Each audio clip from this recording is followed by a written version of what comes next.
Hey there, welcome back to the show. This is the Holy Post Podcast. I'm Phil Vischer. I am here with Skye Jitani. Hi, Phil. Hi, Skye. And Christian Taylor.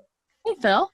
Hi, Christian. How are you? I'm happy. How are you? Good. And we got Jason Rugg from a remote location in... Are you in Aurora proper? Or are you in... Yeah, so we're actually Aurora and the Sugar Grove Township at the same time. So it's a whole, it's because you're That's how far away you were. Yeah, your estate is so huge that it stretches across two townships. Yeah, that's what it is. We're the edge of society. Then it turns to corn till Iowa, and then it keeps going. I don't think an estate as much as it is an underground bunker. That's Yeah. I think you forgot about DeKalb. Isn't DeKalb in there somewhere? Yeah, but they're pretty far north compared to us, I think. I don't know. Okay. You know what? Once you're out and you start seeing signs for Iowa, you're far. You're out pretty far. When I lived in the city, right in Chicago, I had friends who'd say they would never set foot past Harlem Avenue, which was 2 miles west of the Loop. They couldn't go any further west than that, or they just felt like they'd gone into hillbilly country. But that's where we live. We're in hillbilly country in the suburbs. What's the news that you like the most? Who's your favorite podcast host? If it's breakfast, get your toast. It's Skye and Phil and the Holy Post. Skye and Phil and the Holy Post. And sometimes Christian. Okay, I have something that I'm terribly excited about. Just terribly. Well, first of all, Christian, like a couple podcasts ago, was it the last one or the one before that? You were about to find out if you'd won an award you were nominated for best score for a documentary at the some score fest. International Sound and Film Music Festival in Pala, Croatia. In Croatia? Yeah. Wow, that's fun. And you said you'd find out for the end of the podcast, and then we didn't say anything because you didn't find out for the end. Find out by the end of the podcast. Yeah, in fact, they didn't tell us till like the middle of the night. The good news is we won. Woo! So that was super exciting, and it was with we did tie, but still they don't count it a tie. We won. An American Factory was who we tied with, which is a pretty incredible. They won an Oscar, and wow. Yeah, so they it's a pretty incredible score as well. So we felt that was awesome. We were very proud. They've invited us to Croatia next year to present the awards in person. So that's exciting. Wow. We'll be able to go. And then the last couple of days we found out that we won the best overall feature documentary category at the Central States Indie Film Fest. We were selected for the Chagrin Documentary Film Fest, and they're going to be announcing that this week. And then, so you guys have a sneak preview. And then I found out last night I got accepted into the Lady Filmmakers Fest in Beverly Hills, California. So that's an exciting, it's one of the top 10 female filmmakers festivals in the world, and they're inviting us out there as soon as we can go. So congratulations. Lots happening. That's awesome. So are you going to go to the Croatian Oscars? Is that what that is? I don't know. Yeah, it's actually it's a really well respected. There's 2 international score competitions. One is the Ghent Film Festival in Belgium, and then this International Sound and Film Music Fest is the other big one. So I didn't know about it, of course, until I entered all of this, but now apparently it's a pretty big deal. So that's kind of exciting. That is a very big deal. Well, congratulations on that. You. And if people who are new want to find out more about your film, where do they go? thegirlwhoworefreedom.com. Thank you so much for asking. We also are on all your favorite social media channels, as well as we have our own podcast, the Documentary First podcast, that you can find on any of your preferred podcast streaming services. So thank you. Okay, cool. This is something that I'm terribly, terribly excited about. You don't seem terribly excited. I know. No, I am. This is you terribly excited. This is it. This is the ceiling. This is as good as it gets. So I have a friend who lives in Germany. He was here. He works at Black Forest Academy, which is a missionary boarding school in Germany. And he sent me a little picture from an article from Germany, which now has gone viral. So there's a pretty good chance that some of you have seen it by now, but it's the most wonderful thing I've ever seen. I think I showed it to Skye at Okoboji last week. It's a picture of a wild boar running through a park, carrying a bag in his mouth. Okay, and that's pretty cool. Okay, a wild boar running through a park, carrying a bag in his mouth is pretty cool. He's running I think it's a she, because she has two piglets that are chasing her, saying, Mom, wait for us. What's in the bag, Mom? Okay, that's even cooler. Okay, wild boar running through a park, chased by two piglets, carrying a bag. But what really puts it over the top is that they're being chased by a naked man through the park. Yeah, Christian, you didn't see that coming, did you? Nope. I don't think you showed this to me at Okoboji. I didn't show this to you at Okoboji. I think I would have remembered. I was showing it to everybody. It's a crowded park. There are other people sitting. Your screen. I mean, I know there's not a lot of people watching maybe, but I sure would like to see what you're talking about. It's okay to Google it. It's not offensive. Google nudist wild boar. That's all you need to Google, and you can see the picture too. So, all right, I'm gonna look it up. Okay, so here's the deal. It's my new favorite picture, probably of all time. It's a park near Berlin where nudism is allowed, and a man was lying out. Most people there are clothed. There aren't many nudists there, but it is allowed. It's a clothing optional park in Berlin. A man was lying out, sunning. Middle-aged man, a little on the roundish side, was lying out. Yeah, sunning, and a wild boar came out of the woods and grabbed his bag of stuff, probably assuming there was food in it, and took off running, followed by two piglets. Now you ask, why is it that big a deal? He loses a little food. That seems safer than chasing a wild boar naked. It didn't have food in it. It had his laptop in it. He needed his laptop, so he made the mental calculation, dignity or laptop, choose one. He chose laptop, and there was a high-speed chase through a park where most people are clothed with a wild boar, two piglets, and a middle-aged naked man. The wild boar ran back into the woods. And now picture this, okay? I don't know. There are places where I might consider wanting to run without any clothes on, like a nice soft grassy field maybe. But the woods? He gave chase. He ran into the woods and several minutes later reemerged with his laptop to the cheers of the crowd in the park. I think he needs to be on Naked and Afraid. That's what I think. He is naked and unafraid. Unafraid. This man has no fear whatsoever. So I have never seen a picture that immediately says, I want to be a children's book, as much as the story from the piglets' point of view. Because what are the piglets thinking? Your mind works in remarkable ways that most people doesn't.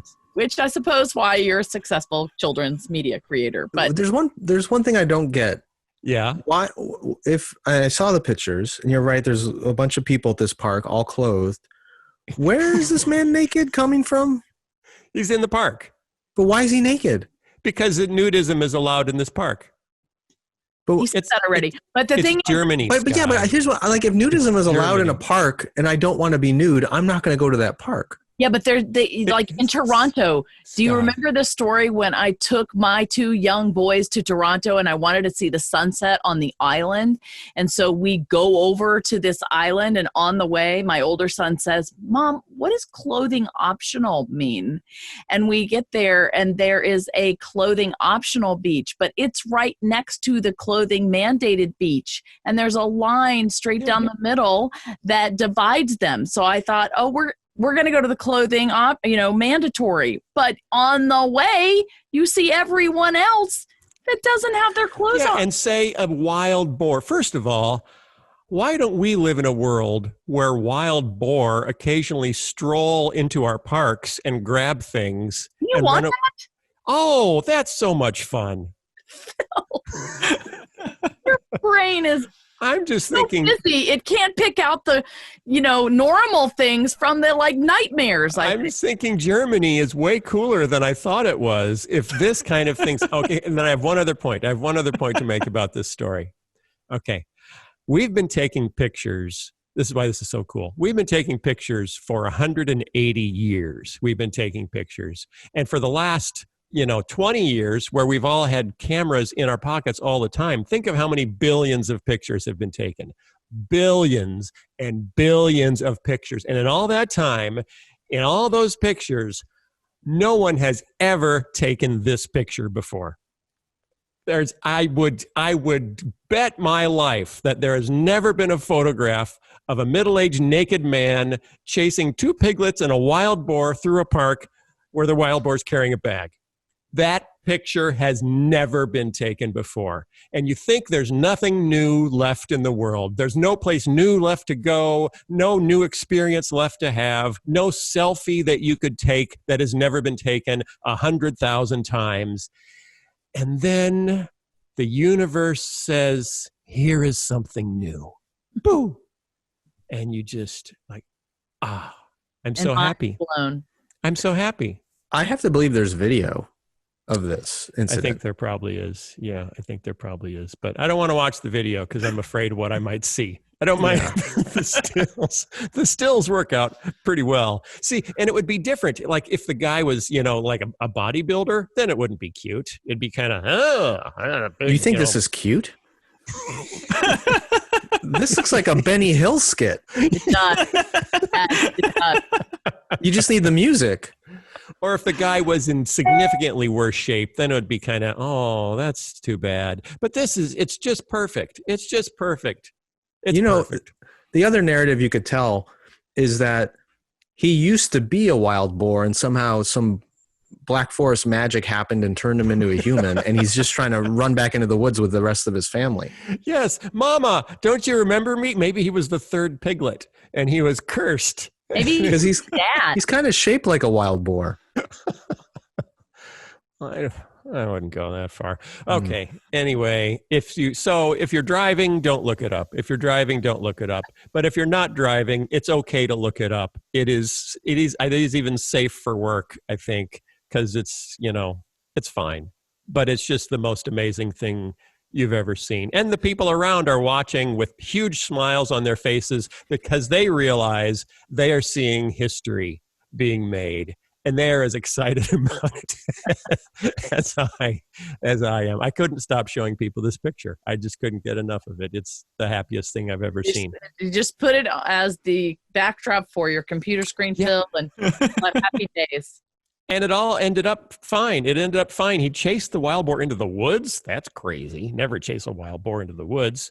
And the wild boar apparently said, hey, this isn't food. This is a laptop. I don't want a laptop. I already have one. Here, you can have your laptop back. Mine's better anyway. All right, that's the end of that story. I know. Thank you so much for that, Phil. See? It's nice to know there's something new under the sun.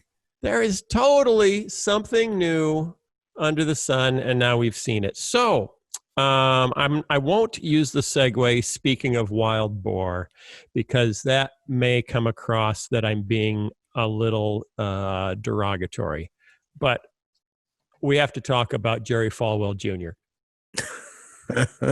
He was partially clothed recently. He was. So we didn't talk about that on the last show, did we? Did we? No, it hadn't happened yet. The This picture only happened like a few days ago. Yeah, a picture of Jerry Falwell Jr. with his pants unzipped and his arm around a pregnant woman with her pants unzipped, and he's holding what appears to be a glass of wine or something. And he posted it on his own social media account. This wasn't a look at this embarrassing picture of Jerry Falwell Jr. that we paid someone to take. It was no, he had it taken, and then he posted it. He tried to defend it. It didn't go well. The Liberty University Board of Trustees have put Jerry Falwell Jr. on indefinite leave. And did you think that would happen, Skye? I did not, but I'm still thinking this isn't really happening. Really?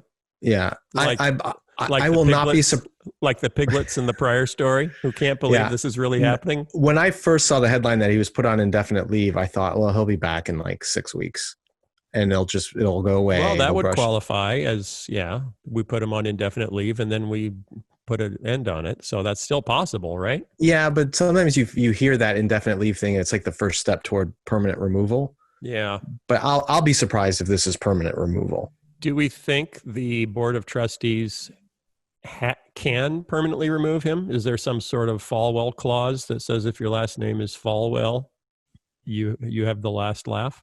I know nothing about the internal workings of Liberty University. So John Fia wrote about this. He's been on the show twice. I actually looked up to see when was he on the show. Episode 354. He's a historian. He was on an episode about persecution, privilege, and identity politics. Episode 366, he was talking to Skye about the secret evangelical Illuminati. And he wrote a piece on this asking the question, why did the Liberty University Board of Trustees put Jerry Falwell Jr. on indefinite leave? Was it because he created a blackface face mask and tweeted about it? Was it because the aforementioned tweet hurt Liberty's athletic program? Was it because black students and employees were leaving Liberty? Was it because African-American alums could no longer endorse the school? And then he goes on and on and on with all of these offensive things that Jerry Falwell Jr. has done. Was it because one of his vice presidents started writing for the alt-right Breitbart News? Yes, Guy? I was going to say, John Fia goes, it's a lengthy article, but he doesn't even, there's probably 2 or 3 times as many things he didn't mention. Yeah, in fact, he didn't mention Jerry Falwell Jr. recommending that Liberty students get concealed carry licenses, permits, so that they could be armed on campus, so that they could kill any Muslim terrorists that came onto campus to try to shoot the place up. So there's a whole host of things you could say. Plus the financial shenanigans and misdealings that those accusations have been floating around for a while. Yeah. Was it because he was sending alumni email addresses to Republican candidates? Was it because he advised Donald Trump to fire Jeff Sessions as Attorney General? And then he gets to the very end. Was it because, well, I'm sure some people at Liberty University were troubled by all these things. It was a photo with a glass of wine, unzipped pants, and his hand around a woman's waist that finally got the Liberty Board of Trustees to act. And then, John Fia, who is an evangelical Christian, so this is an internal criticism, not an external criticism. This is classic evangelicalism. It's okay for the president of the largest Christian university in the world to do all the things I've listed above, but in the end, it all comes down to sex and alcohol. A president linked to sex and alcohol, not all these other things, is what is most likely to hurt enrollment numbers at Liberty University. That's interesting. Mm-hmm. Christian, you're looking skeptical. Well, I'm pondering this conundrum and just wondering if he is right about that. Yeah, I my only thought is it that, or is it more? Well, that's the last straw. Is it adding sex and alcohol to all this other stuff that made us uncomfortable? The straw that broke the camels, or just a general sense of inappropriate behavior from the president of the university. Yeah, but all of it has been inappropriate behavior, really. I do think it felt like to me the straw that broke the camel's back, not necessarily that Christians are so outraged about sex and alcohol that they're gonna, all of a sudden stop, supporting liberty or going there. I think it's both. I mean, if he had a squeaky clean record and this picture just emerged, I doubt he would have been put on indefinite leave. So it is the cumulative effect of all these scandals. But the fact that it took this silly picture with alcohol, that's the straw, is also kind of cliche for an evangelical community. Yeah. And keep in mind, there's been all those stories about racy pictures with him and his wife and a pool boy, and Michael Cohen, who's the president's personal attorney, helping him get out of that mess. Like, there's all kinds of scandals swirling around this guy, any one of which would have been sufficient for another university board to remove the president. I would try to pick another evangelical college and take just a couple of those things and throw them at that guy. Did you guys? But the fact that this one, I think there's some truth to what John Fia is saying, that to to a family, a Southern Baptist family who's sending their kids to Liberty University, who are very strong Trump supporters, very strong Republicans. It is the sight of him with a woman like this and holding alcohol that might bother them far more than all the other stuff that he's done. So I think there's some credibility to what John Fia is saying. Yeah. Did you guys also see the article that David French wrote? He did a parallel between, Jerry Falwell's rise and his life and values and the way he deals with his life and Donald Trump's. No, I didn't see that. I did. It was fascinating to me because, they are both New York real estate people and they have very similar histories. And when you finally put their lives and careers and scandals side by side, you realize how well they parallel each other. But what made my stomach so sick was that is happening in this Christian evangelical world. And so in a sense, it broke the dividing line between the secular and the sacred. And that was very disturbing to me to see that lined up like that. I didn't see that, but it is disturbing. I'm a little hopeful about this.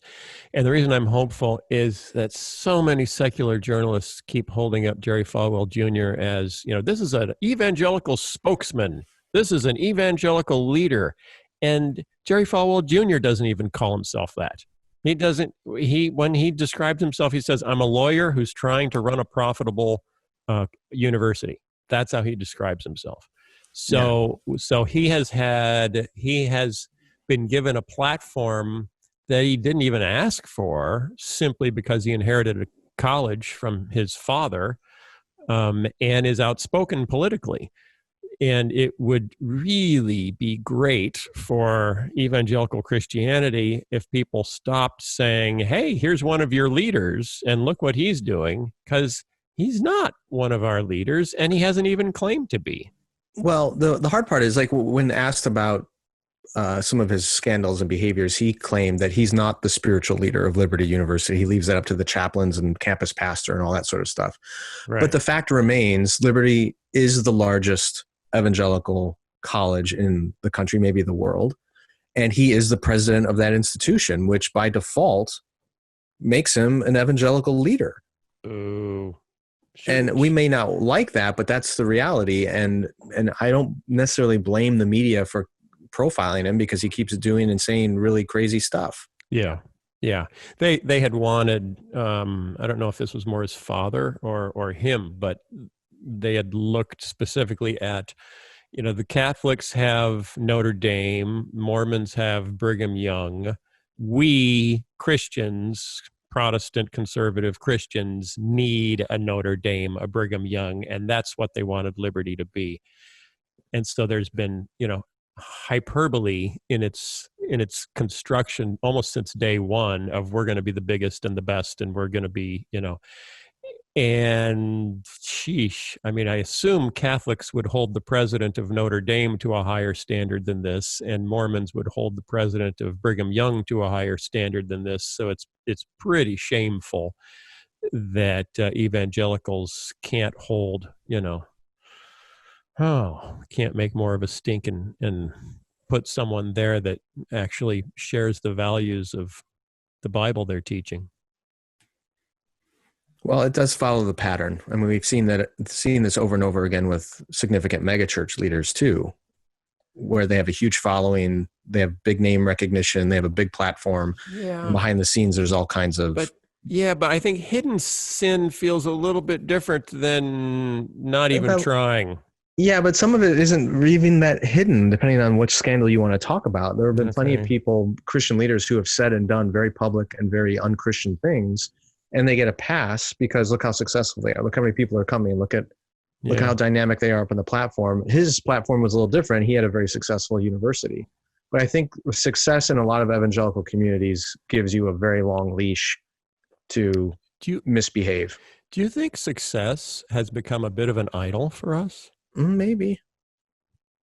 Well, and what kind of success are we talking about? I mean, Numerical. it sounds like, Jerry Falwell's focused on financial success with certain metrics. Even by the, I was looking in this article by David French, he tracks, the incoming numbers, applications and numbers, and they've been going down significantly for years. So what success metric are we using? Well, that might be another factor here is if the numbers were still going up, would the board have put him on indefinite leave? Or is this the straw that broke the camel's back? And it really wasn't about his past years of craziness. It was just there's numbers going down and he doesn't have the leash anymore to behave this way. Yeah, maybe so. We can only hope maybe that we start holding our leaders to a slightly more biblical standard. Okay. What? Yeah. I was just say, I wish it was based more on principle than just metrics of success, right? That regardless of how well your church or your institution is doing, certain things are just not acceptable for a Christian leader. Right. And that's why, Skye, I think you and I so studiously avoid massive success because it really prevents that from being a factor when you just, That's been my plan all along. Yes, I know. See, I learned that I had to do that because VeggieTales like, oh, this is too successful. If this keeps going, I'm going to do terrible things. It is only a matter of time until I do terrible things. So get rid of all this. Okay. Do you know who Tim Keller is? I've heard of him. Yeah, he's one of my favorite preachers. He's as much a teacher as he is a pastor. And he's got a big old brain. I'm not as Calvinist as he is, and I'm not as complementarian as he is, but I really enjoy his teaching and thinking. And he has done a couple of things over the years where some issue will become hot enough that he feels like, I need to really read up on this and write a paper. And he did that about Genesis 1. I remember 5 or 6 years ago, because so many people in his congregation were saying, what about evolution? What about Genesis 1? What about the age of the earth? And so he did his research and he wrote a paper. And that was kind of my go-to paper on, how many different ways are there to look at Genesis 1 until our friend John Walton came out with his book, The Lost World of Genesis 1, and created a whole new way to look at it, which was even more fun. But he just did that. Tim Keller just wrote a paper on justice. And this has been a big deal for them because they did about 5 years ago, they created a new mission statement for Redeemer Presbyterian, his church in New York City, which included the phrase social justice. That was one of the things they cared about, was social justice. And this is a pretty conservative guy with a relatively conservative church. And so he had to, defend, what do you mean when you say that? And is that biblical? And so he did some sermons on biblical justice, and now he's kind of summed it all up in this paper. And I wanted to run through some of this really quickly because it's really helpful, because he did a ton of reading and, summarized it down to where I can grasp it, and then I can summarize it down to where it's easy to get out on a podcast.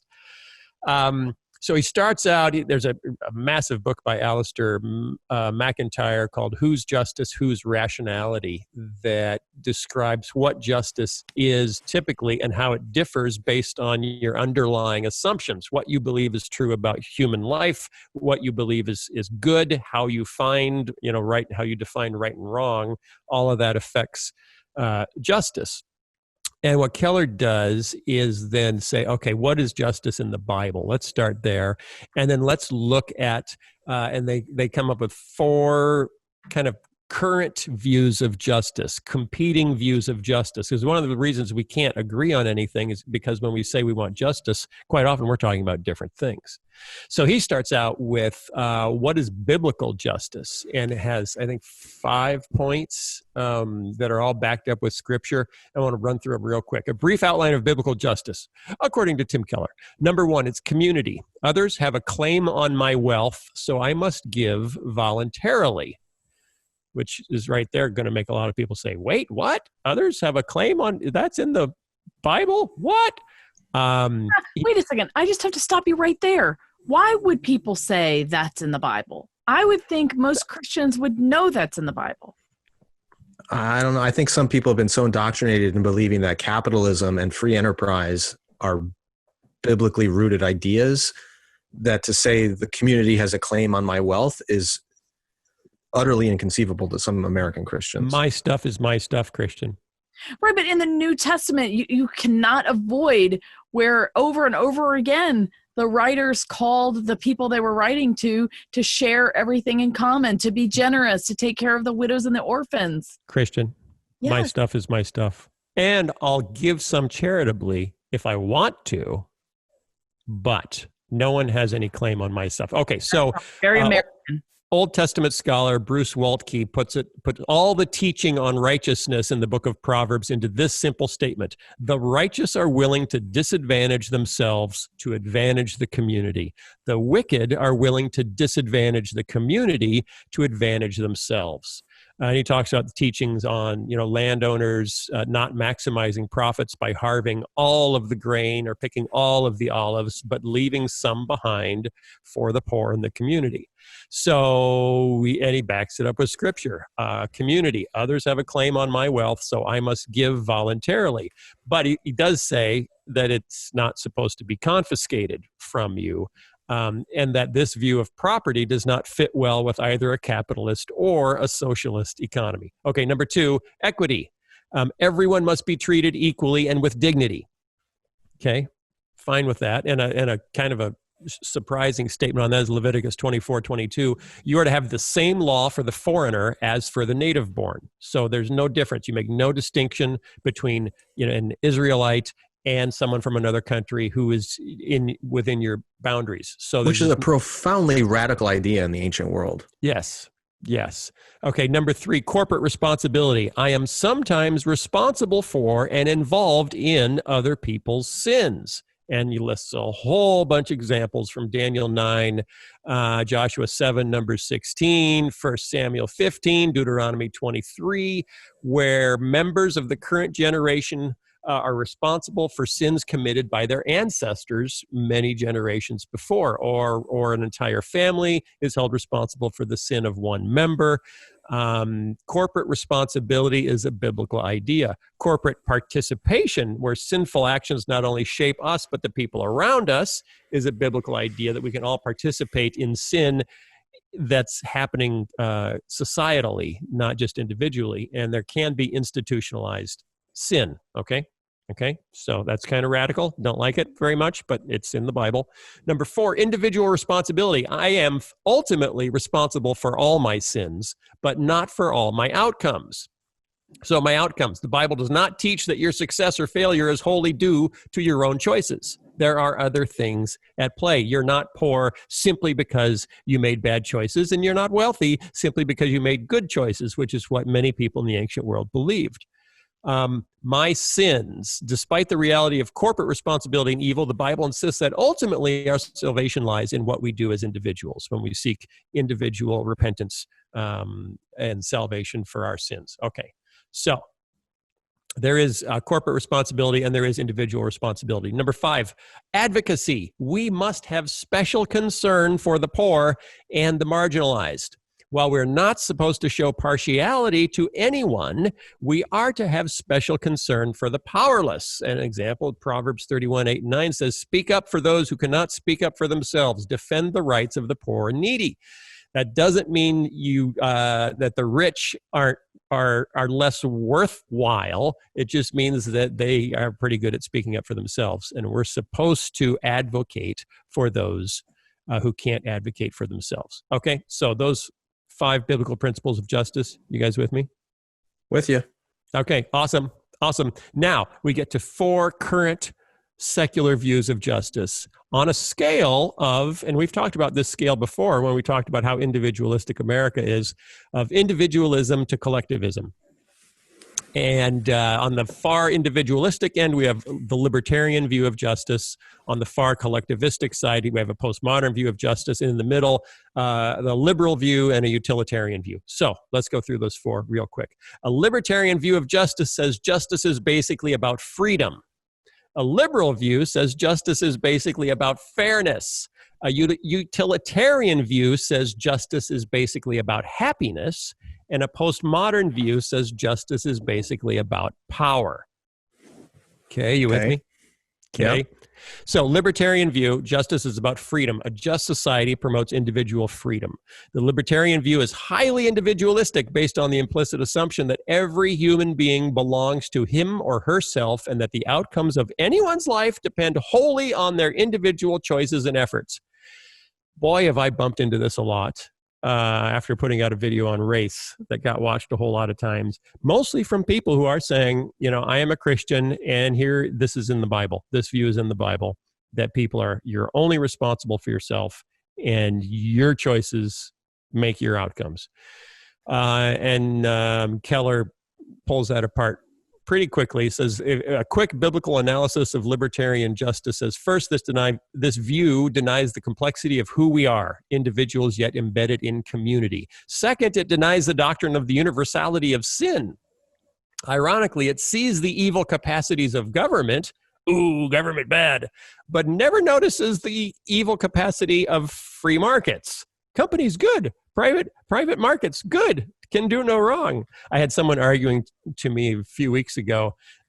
They were so libertarian that, in fact, I was trying to say, well, airports, roads, we need the government to do things like that. And they said, no, all those things should be done by companies.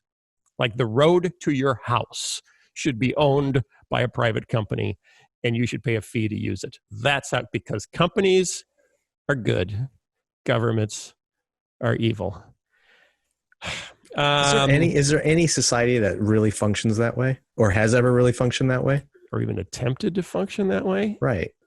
You would think after 10,000 years of human civilization, if this is really, the best way is really complete private ownership of everything, someone would have done it and it would have worked, but it hasn't. I think Jeffrey Epstein's island functioned that way. Oh, bad example. He owned everything, including the people. Third, it has a sub-biblical understanding of freedom. Libertarianism usually sees freedom in wholly negative terms. Freedom from, but we're created for things, not just for self-interest. So the view's understanding of absolute rights over property and over self doesn't square with the Bible. Okay, so he takes libertarian justice, says that's not biblical. Number two, liberal, which is all about fairness. A just society promotes fairness for all. Liberals add to freedom rights, like the right to speech, property, and religion, also social or economic rights, rights to an education, to medical care, etc. The reason that liberals are basically still friendly to capitalism is that ultimately this view is still highly individualistic, giving individuals freedom to create their own good and meaning and morality. Quick biblical analysis. Liberalism's belief in human rights and care for the poor are grounded in Christianity. This means that Christians can agree with much of this justice theory. Nevertheless, there are contradictions and fatal flaws in liberalism's approach. First, the freedom of the individual has become a de facto absolute that vetoes all other things. Liberal societies have not been able to balance individual freedom and obligation to family and community. Second, if justice is just honoring individual rights and entitlements, there are no higher moral absolutes. What do we do when different rights claims come into conflict, as they so often do? Liberalism has no way to determine if some rights may take precedence over other rights. Third, even secular critics point out that rationality is an insufficient basis for a fair society. If your only motivation is rational self-interest, then, if you want everyone to be treated fairly because you might have been poor, well, the reality is if there aren't very many poor people in your society, you probably wouldn't be poor. So why not take advantage of the poor? Isn't that in your rational self-interest? So, ends up not being very biblical. Finally, liberals' insistence that religious views stay out of public discourse is hypocritical, since the underlying assumptions that all people are created equal and have dignity is a religious view. Okay, number three, utilitarian.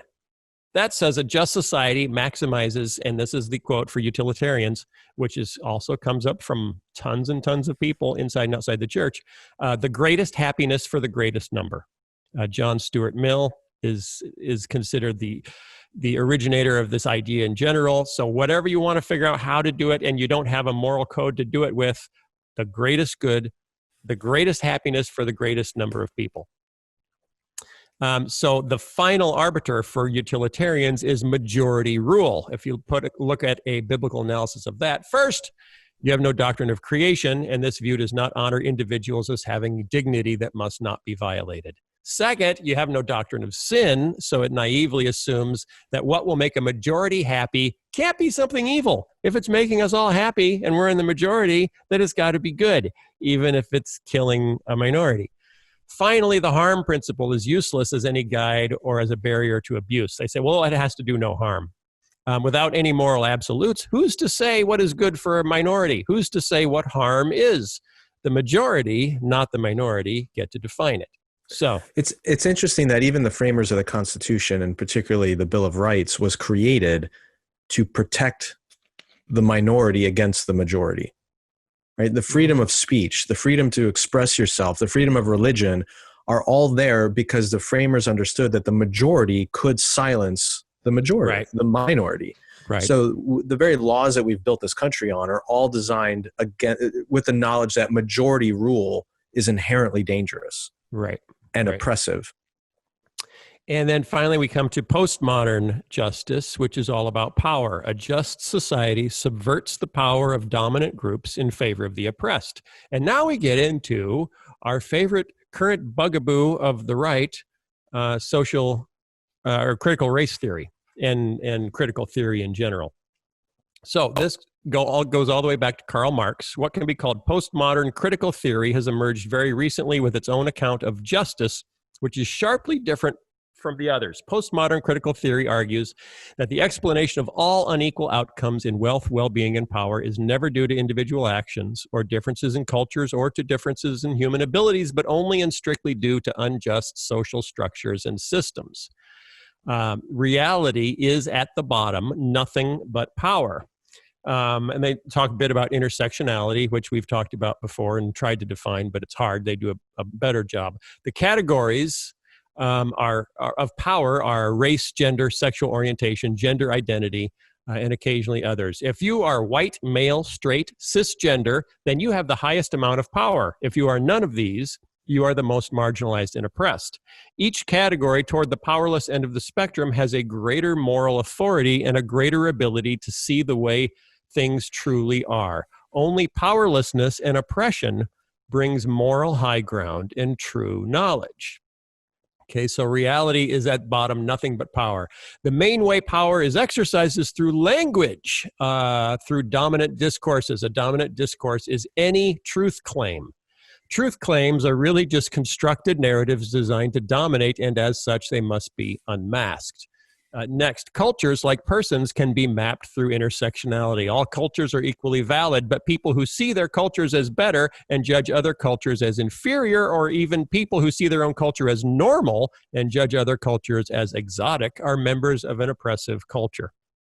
So this is where we get into who's oppressed and who's an oppressor, and how oppressed are you? You know, are you doubly oppressed? Are you a minority and a gender minority, or a sexual orientation minority? And in this model, neither individual rights nor individual identity are primary. So traditional liberal emphasis on private property and free speech is an obstacle to the radical changes society will need to undergo in order to share wealth and power. Then they jump into a biblical analysis of this. and can I just say one thing? Yes. This is a lot to process orally. So I'm hoping you're going to break it down and really summarize it well. I'll see what I can do. And we should include the link to this. We'll include the link to the paper. A quick biblical analysis of postmodern justice. First, I don't think Keller is wild about it. It says, it is deeply incoherent. If all truth claims and justice agendas are socially constructed to maintain power, then why aren't the claims and agendas of the adherents of this view subject to the same critique? In other words, this is when people say, you know, all truth claims are power grabs. Well, isn't that truth claim a power grab? To say that all truth claims are power grabs. It's like saying there are absolutely no absolutes. Yes. It's a self-defeating argument. And I'm intolerant of intolerance. You cannot insist that all morality is culturally constructed and relative and then claim that your morality is not. Second, it is far too simplistic. The postmodern view of justice follows Rousseau and Marx, who saw human beings as inherently good or blank slates. Any evil must be instilled in us by society, by social systems, and by forces. That's not entirely biblical. Third, it undermines our common humanity. Biblically, we're primarily individuals before God. The postmodern view, however, makes one's racial or group identity primary. And therefore, fourth, it denies our common sinfulness. In this postmodern view of justice, groups are assigned higher or lower moral value depending on their power, and some groups are denied any redeeming characteristics at all. Fifth, it makes forgiveness, peace, and reconciliation nearly impossible. Sixth, it offers a highly self-righteous performative identity. You're only good if you give up power. And finally, it's prone to domination. The theory sees liberal values such as freedom of speech and freedom of religion as mere ways to oppress people. So, and then finally, Keller goes through biblical justice compared to the alternatives and says only biblical justice addresses all the concerns of justice found across all of these fragmented alternate worldviews. In other words, the best of the things they're all trying to accomplish are accomplished in biblical justice. Second, biblical justice contradicts each of the alternate views, neither by dismissing them nor by compromising with them. Third, it has built-in safeguards against domination and goes through that in detail. And fourth, only biblical justice offers a radically subversive understanding of power, where we have a God who gave up power. So his conclusion is there's absolutely nothing in the world like biblical justice. And we need to, respect what's true about each one. For example, libertarianism, there is something good about being free to pursue life, liberty, and the pursuit of happiness, to pursue happiness. There's something good about that. All the way to the other end, to postmodernism, where it is true that power is an element in society and that different groups have more or less levels of power, but you can't build a philosophy of justice out of any one of these things, because they're all lacking in some way the cohesive justice of the Bible. And that's my attempt to summarize in 20 minutes what he was summarizing, I think, about a 600-page book. Okay, two things really quick. First off, obviously there are a lot of Christian voices out there who see critical theory and critical race theory in particular as the great boogeyman, right? The great evil that needs to be called out and condemned. And obviously Keller is no fan of it either, given the paper. The problem is an awful lot of the Christian voices out there that are criticizing critical theory are advocating or criticizing it from a point of view of libertarian views of justice. Right. They're not really coming at it from a biblical point of view. So you're kind of throwing out the baby with the bathwater, or you're falling off one side of the road for the other, rather than coming from a biblical point of view like Keller is. So that's number one. But number two, the difficulty is, and I don't necessarily disagree with Keller here, but when you have a pluralistic society like ours and a very diverse religious makeup, you can't simply step into the public square as a Christian and say, we need to be for justice, but you need to accept my Christian definition of it, which is all predicated on Christian faith first. That's a pretty tough thing to do in a diverse society. So while I agree that a biblical vision of justice is the most robust and grounded and consistent, and it's part of the reason I'm a Christian, I can't insist that everybody around me share my religious beliefs before we can participate together in pursuit of justice. Right. And that was part of what I was going to say, that this article in theory makes a lot of sense, and I agree with it, and I don't have a lot of arguments there. However, what is the practical takeaway? I feel like I'm a broken record. I always ask this question. What is not again. Most people are not going to read this. If they do, they're not going to have patience to read through it all the way. They may not understand it completely, but at the end, they'll get to it and be like, Okay, well, what difference is that going to make? Yeah, well, it makes a difference because, for example, when I say, hey, there are systems of racism that have created oppressed classes of people, and we need to, as Christians, we need to do things to restore them. People say, that's unbiblical because that sounds like critical race theory. Rather than saying, hey, you know what? Advocating for the poor is in fact part of biblical justice. Well, that goes back to my point about how there are dog whistle words that once people hear them, they shut everything else out. You all of a sudden say, hey, that's critical race theory, or you use that word, and then they're not listening anymore to what you're really saying. Yeah, but I never use the word critical race theory. I know you don't. But yeah. And then at the end of the day, Phil, yeah, okay. Well, so what? How do we apply what we're saying? You could, if you were to give this paper to any one of those people that are fighting back against your Race in America video, or you were to try to have these conversations, do you actually really think that anything in this paper is going to make a difference with the way that they think? If they are really pursuing knowing the scripture, it should. Yeah, but most people think they do know the scripture. They are seeking the scripture, but their interpretation of the scripture based on what they've heard in church or heard from some other political person they believe in, they're going to go with that idea of what the Bible says. Yeah, well, then I would challenge them. Well, tell me where this is wrong. Just tell me where this paper is wrong. I think if people just forget all the analysis of the four predominant secular views of justice, if they just read Keller's simple breakdown of biblical justice, that alone is immensely challenging to most people who call themselves a Christian. Yeah. So, yeah, I would almost want to just put that in front of people and say, here's Tim Keller, old white guy, Calvinist. He doesn't have any of those qualities that you think of as problematic. Radical. Right. And here's what he says the Bible views, the biblical view of justice is. And if it doesn't fit with yours, then something needs to be recalibrated. Also, what are critiques? Certainly there are other critiques out there of people who have disagreed with him that are Christian thought leaders. Well, I'm hoping to have some on the podcast soon. In fact, I'm trying to book somebody who has engaged critical race theory from a Christian point of view, because I'm as much as I've read a ton of criticism of critical race theory, I'd love to hear a Christian saying, here are the parts of the theory that are genuinely helpful that we need to listen to, rather than just throw it all out.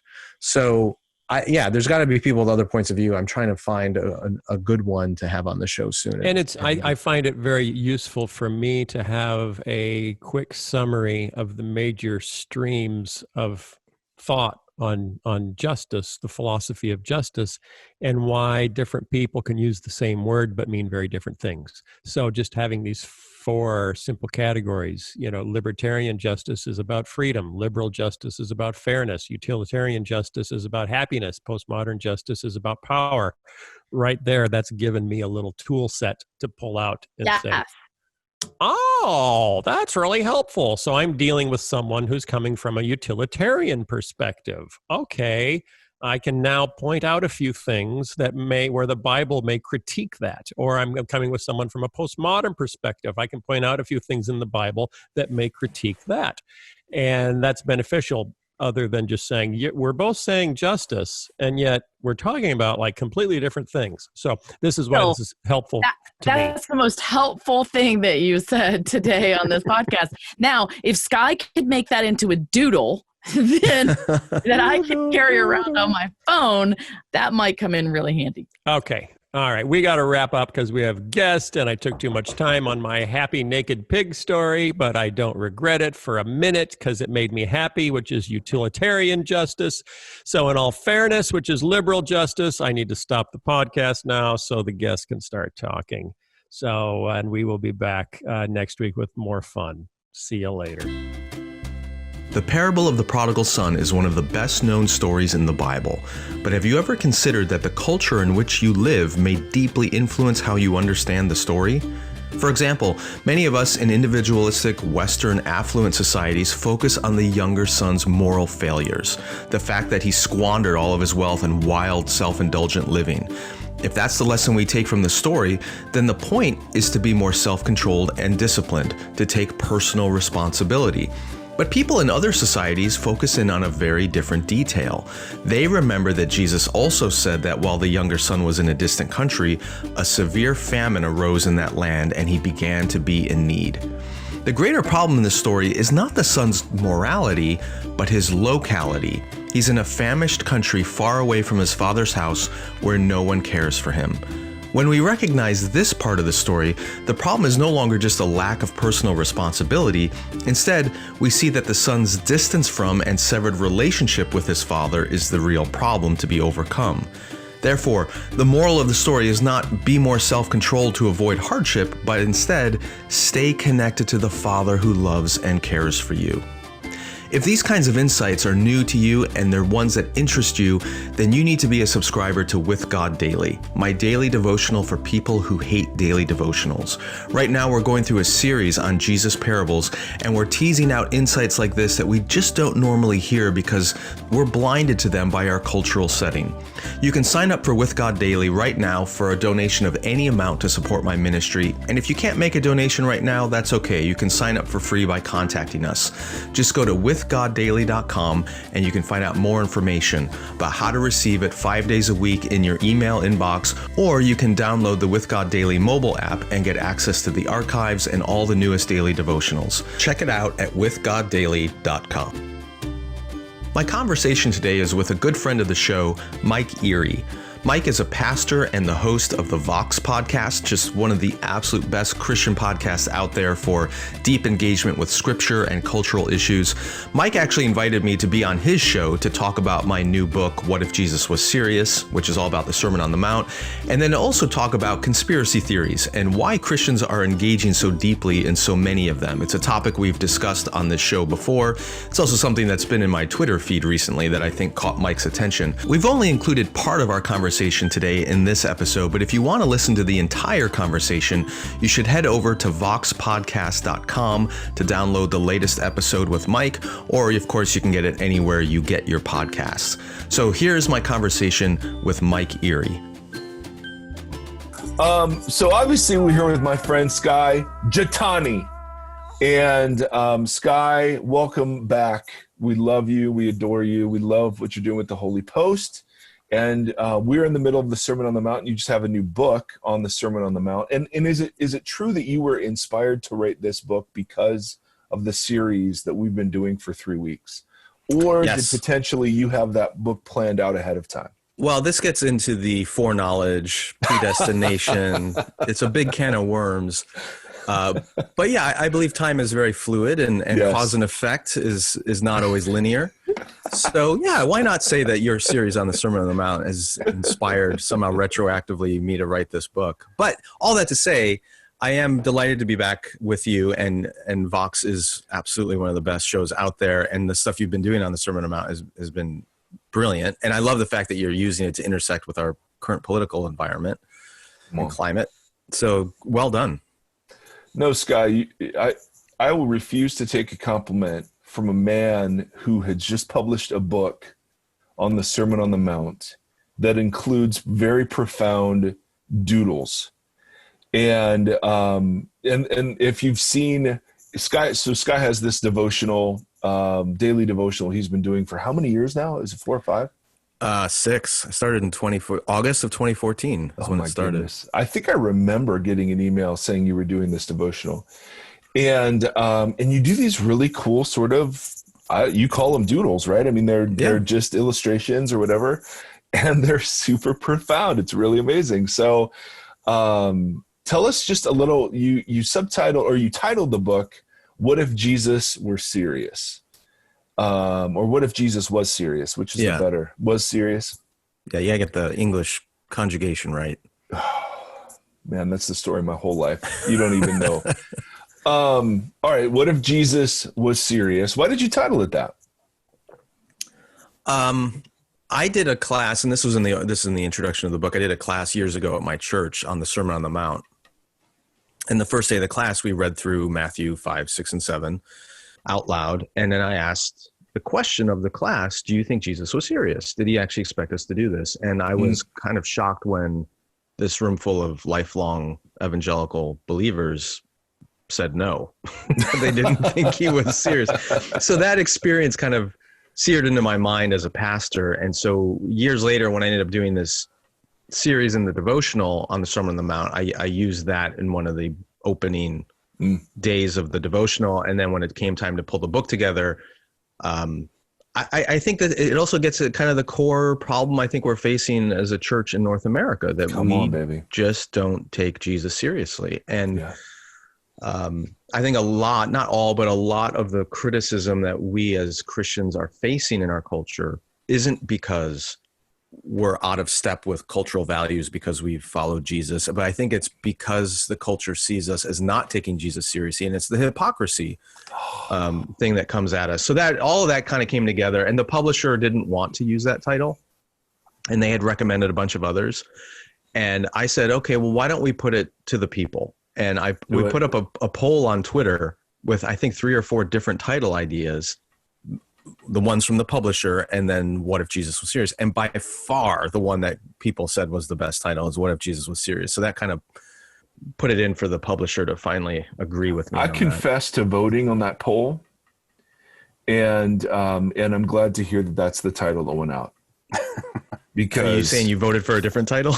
No. I voted for that one. I voted for that one. Absolutely, because it's precisely. I've heard really reputable, like wise scholars just argue this thing exists solely to show us our need for Jesus, even though Jesus ends it by saying, "Please put these words of mine into practice." That for me is what really seals the deal. Right. It's that parable at the end of the wise and foolish builder. Totally.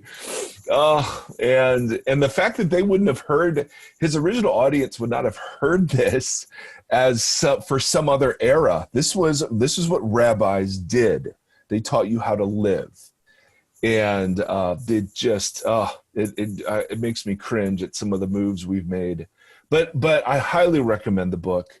Any specifics as to where you'd like that picked up, as opposed to any other place? Is it on your website? Is it best to get it on Amazon? No, it's not on my website. I'm sure Moody would love for people to get it at their website, the Moody Publishers website. I don't even know what the URL is, but a lot of us frequent that one. Yep. Yeah, it's actually a little bit cheaper to buy it direct from Moody.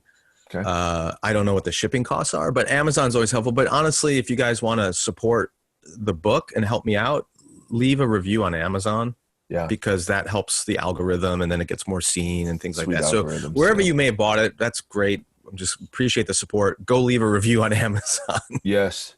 I haven't read it, and I've written 3 reviews. And so there you go. That's a true supporter right there. Exactly. There is no verified purchase under corn-fed white redneck 04 username. So I'm just saying, look out for that, and maybe it's me. I'm not saying if it is or not.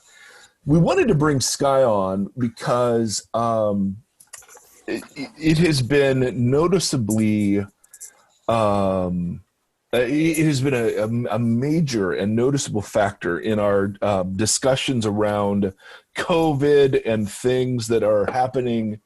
That there are these videos that will come and swoop through the interwebs of doctors testifying in front of Capitol Hill. And saying that we've been duped, or that that Bill Gates is really an evil genius and he is about ready to microchip us all, the bastard. And so I'm seeing it in ways maybe I've never seen it before, that there are these conspiracy theories floating around. And it's not just that I'm surprised that they're out there, because obviously they've been out there since JFK and 9/11 and all those sorts of things. But what's striking is how many Jesus followers seem to not only fall for them, but sort of promote them. And there's one in particular that I'm just learning about that you guys did an episode on that we wanted to talk to Skye about, and that was this organization QAnon, which isn't an organization, right? It's an individual. Can you sort of give us the 101 intro to QAnon, what it is, where it started? Yeah, it's a little bit amorphous and it's hard to get your hands around, but the best source I would recommend if you really want to dive in and understand it is an article that was done, a cover story in The Atlantic. And you could just go on their website and search QAnon. You'll find it. So QAnon stands for Q Anonymous.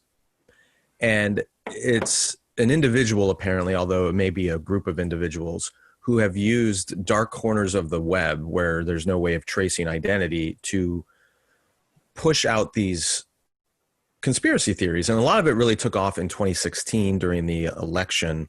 And if people recall, I think it was called Pizzagate was the kind of scandal name. There was a story that floated out there that there was a pizza restaurant in Washington, D.C., that the basement of which was being used as a child sex trafficking hub. And it was run by the Clintons and other Democratic operatives. And this started going out through QAnon, and it motivated a very zealous, righteous person to go into this pizza restaurant with guns blazing to free these children that were being abducted and sex trafficked by the Democrats. Of course, there was no sex trafficking ring. The restaurant didn't even have a basement. And this person was the Pee-wee's Big Adventure when he goes to try to find his bike, and that gets in the basement of the Alamo, and he gets to know there's no basement in the Alamo. Right. But it just showed the power of these conspiracy theories. But even though that proved to be false, it was, the thing with the conspiracy theory is the moment you point out something that's untrue about it or evidence, people will, they can't live with the cognitive dissonance. And so they concoct a way of explaining away the lack of evidence, whatever it is. But this has just proliferated and grown. And one of the core tenets of QAnon is that Donald Trump is actually a genius. And he is a brilliant genius. And all the craziness that you see in his tweets or some of his behavior or things he says is all secret messaging to this underground movement. And it's all against the deep state. And he's sort of the great savior who's going to rescue America and the world from this underground conspiracy to take over the world through the deep state and on. So it's a way like when he tweets the word covfefe, which makes no sense. He probably butt tweeted by accident or just accidentally put these letters in and sent it and didn't realize it, rather than the explanation of it was an error. Right. No, it's a secret code, right? So everything has this air about it. And QAnon has latched on to basically every cultural and political phenomenon to explain COVID, to explain Donald Trump, to explain everything out there as some grand conspiracy. And and it's turned into an industry of sorts. Like there's money being made now from this whole subculture of QAnon, and it self-perpetuates. So there are now people who are incentivized to keep this going because so many have bought into it. And there's books and there's videos and there's merchandise and there's merchandise, like anything else in America. Like anything else in America, it becomes a brand and an identity and a moneymaker. So now it's a religion unto itself. Yes, that was a big point of the Atlantic article. So Q claims to be a person, an individual who has some sort of deep access into the inner workings of this elite organization that's kind of running the world. And Donald Trump and his band of patriots, underground patriots, are warring against this sort of deep state cabal that does sex trafficking, whatever else. Yes, then he's dropping hints, and Q evidently is interpreting these hints and dropping some himself or herself to the followers, who then piece together sort of this overall narrative. Is that the way you see it working? Yeah. And I mean, that's the details, and it changes day to day based on what's happening in the news, but it doesn't tackle the bigger, it doesn't explain why this is so attractive to so many people, and especially white evangelicals who really buy into this in disproportionate numbers. So we can get into that too. Oh, we will. Oh, absolutely. I just didn't know anything about it. I'd heard it vaguely referenced. And whenever, I've had a field day on social media, muting, blocking anybody who's just going crazy with plandemic and, here's the secret recipe for COVID cure that's being held from us. And, Fauci's the Antichrist or whatever. But I never understood sort of the interrelated working of how all this gets cobbled together into, oh yeah, COVID was a plan to disrupt the elections and unseat Trump. And it was just, I've only seen the individual pieces. I never saw someone try to put the whole thing together in sort of a unified narrative. Yeah. And despite that's what they're trying to do, but anybody who studies it for even a little bit of time, there's so many pieces they're trying to fit into one narrative. It doesn't even itself make coherent sense. And Q over the last couple of years has made different predictions about things that were supposed to happen. Like Hillary Clinton was supposed to get arrested and put in jail. That was that was one of the big ones. That was the first one of the big predictions, yeah. Right? And obviously that has not happened. So when Q makes these kinds of predictions and they don't end up coming true, then they have to go backtrack and backfill. Well, here's why, because of this, that, and the other, and it's all to maintain the illusion of insider knowledge. Right. Right. So like the one I've been hearing lately, not that I put my nose into this world very much, but it filters down through social media, people saying that COVID-19 is going to miraculously disappear right after the election. Right? Because it's all a conspiracy to unseat Trump. And once Biden wins, then COVID-19 is going to just disappear. And big surprise, because it was all inflated and fabricated anyway. Right. So when COVID-19, in my guess, is not gone after November 3rd, they're going to have to backtrack and come up with, well, no, they need to keep it longer because this, that, and the other. So there's always a way out of the predictions they're making. Yeah, it's impossible in their minds to falsify. Right. Because there's always an ad hoc explanation. Deception is part of the process. That was a quote from one of the Q followers, is that it's part of his plan. Part of the master plan is to keep people guessing as to what's real and what's not real and whatever else. Which means there's absolutely no way you can reason with somebody who has drunk the Kool-Aid. Right. And they'll just tell you to do the research. Why, and this is obviously the question we want to get to, because when we describe, it's so funny. I was listening to your episode, doing some stuff on my own, and I kept thinking, well, isn't it funny? I was watching a comedian last night. I'm sorry, let me backtrack. I was watching a comedian last night that I will not name because this individual I would not encourage a lot of people to listen to, but he was making the point in Hollywood. He was mocking. He would listen to a Scientology presentation, and he just thought it was the dumbest spaceship things and clears and whatever and dumb and idiotic. And then he sits there and he's like, yeah, but I believe a teenage woman gave birth without the help of a man to somebody who walked on water and rose from the dead. And that's when he literally says it as part of his routine. Like, that's when I let religion go. It all sounds stupid. Yeah. And so I was reading this stuff going, well, it seems like there is, Christianity presents itself in some forms as a conspiracy theory itself, right? There is a secret evil group. There are the righteous remnant. God will justify us in the end, right? That's a lot of the QAnon sort of language and theology, if you can put it in those terms. What do you see as the overriding benefits, or why are Christians gullible to this? Like, how does it benefit us to have these sort of opinions and do this research and have this way of looking at the world?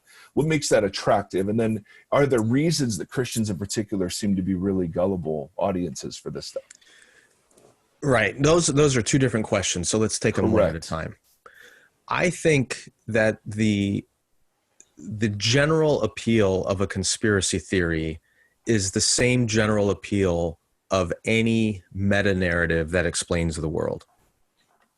And in that regard, Christianity absolutely is a conspiracy theory. It's a meta narrative. It gives explanation to a world that sometimes wants to defy explanation. So our brains, whether you buy into evolution or you believe it was all just, direct creation by God, our brains are hardwired to look for patterns. That is how we process information. It's why we love music and poetry.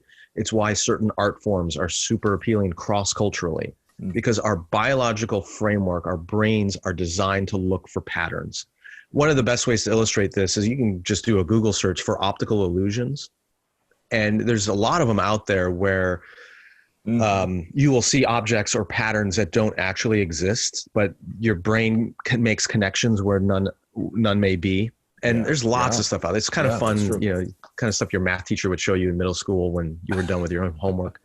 But that's because our brains are designed to see patterns where none may actually exist.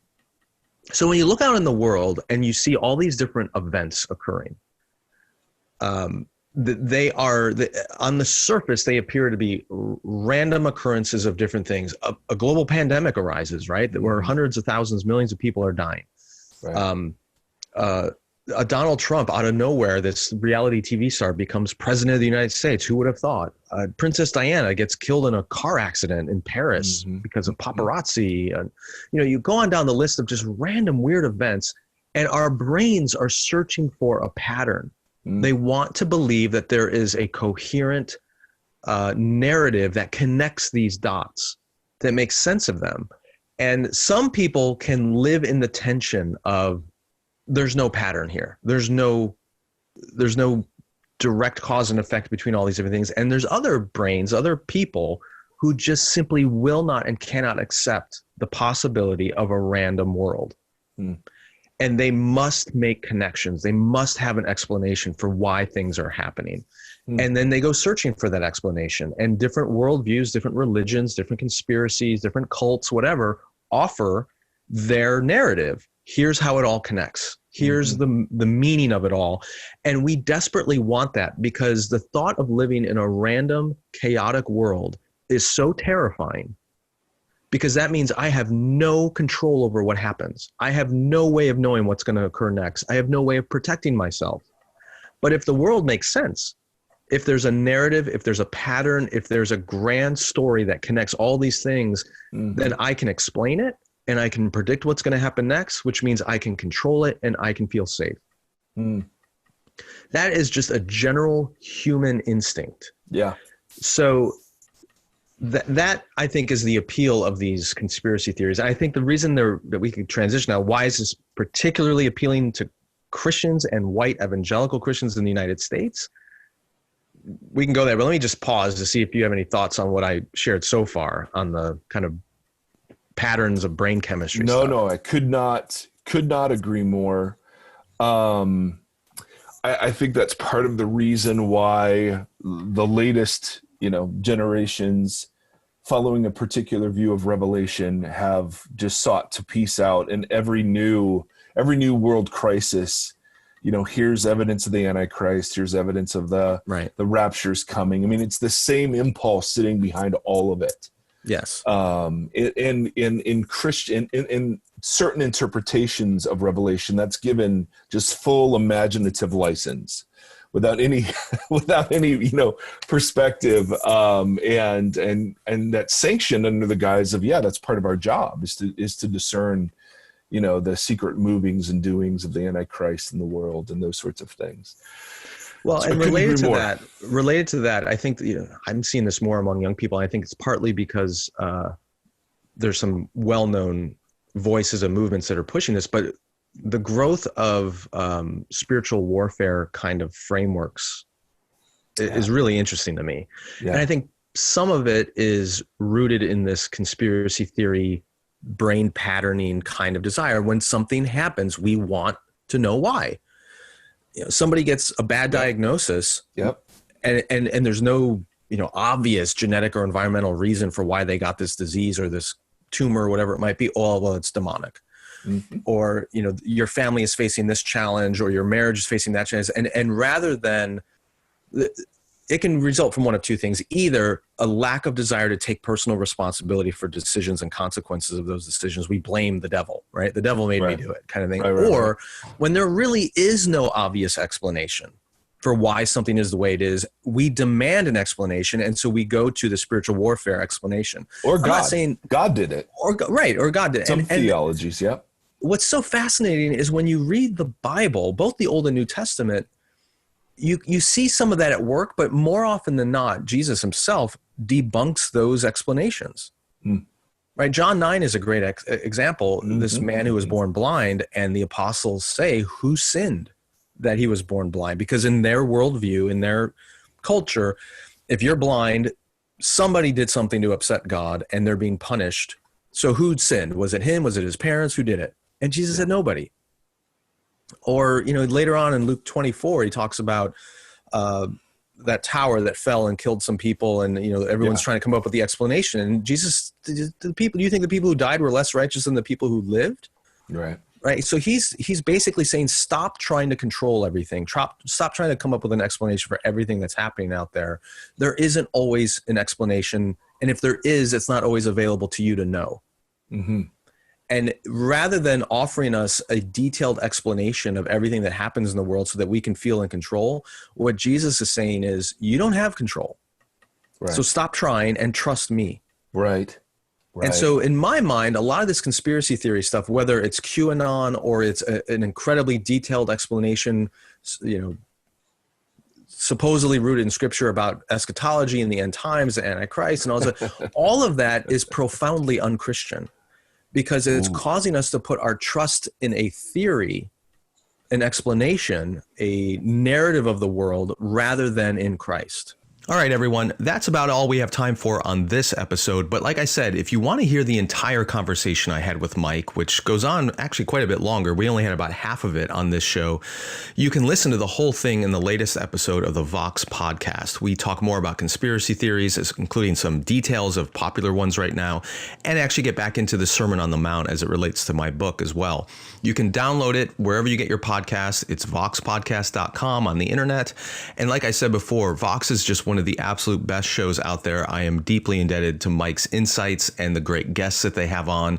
He dives much deeper into scripture regularly and talks about applying those truths to our current cultural situation. So subscribe to Holy Post, of course, but you've got to subscribe to the Vox Podcast as well. And of course, we'll have Mike on again in the future. He's a regular guest, and I always look forward to being on his show. And we thank you all for your support of both of our shows through Patreon. You can visit us at patreon.com/holypost to find out more about how you can get merch and bonus material and extra interviews and all kinds of other goodies by being a supporter of the Holy Post. So thanks again, and we'll see you next week. The Holy Post Podcast is a production of Phil Vischer Enterprises, that's Phil's company, and Skye Pilot Media, that's Skye's company. Production assistance by Julie Betcher. Editing by Jason Rugg. Help us create more thoughtful Christian media by supporting us at patreon.com/holypost. Also, be sure to leave a review on iTunes so more people can discover thoughtful Christian commentary plus ukulele and occasional butt news. Visit holypost.com for show notes, news stories, and more.